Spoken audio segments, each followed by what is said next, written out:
आज पारलाखेमुंडी स्थित indoor stadium रे आंतर्जातीय जोग दिवस पालित हो जाइछि। एही जोग दिवस रे मान्यवर पारला विधायक रूपेश पाणिग्राही मुख्य अतिथि भावे जोग देथिले।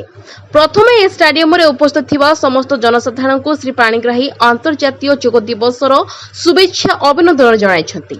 से तांको अभिभाषण रे कहिसन्ति जे जोग हेउछि एक शारीरिक मानसिक और आध्यात्मिक अभ्यास जहा शरीरर प्राकृतिक सहनशीलता को बढ़ाई थाए।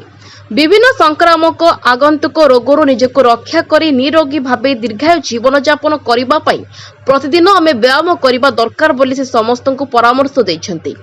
गजपति कृष्ण कुमार बेहरा को रिपोर्ट एचएमटीवी गजपति। समस्त नमस्कार। आज अंतर्जातीय योग दिवस एठारे उपस्थित हुआ सब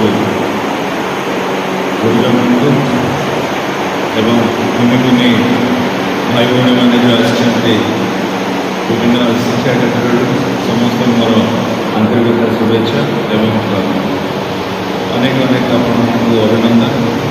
आज गोटे पवित्र दिन आंतर्जातीय योग दिवस सब वर्ष जून 21 पालन हुए से भाया एथर गजपति पालाखंड यहाँ बहुत आडम्बर इंडोर स्टेडियम जो एठार प्रशासन जो ये दायित्व नहीं के आडम्बर यहाँ को आगु नबार सब प्रशासन को ये मंच तरफ धन्यवाद जनाऊँ।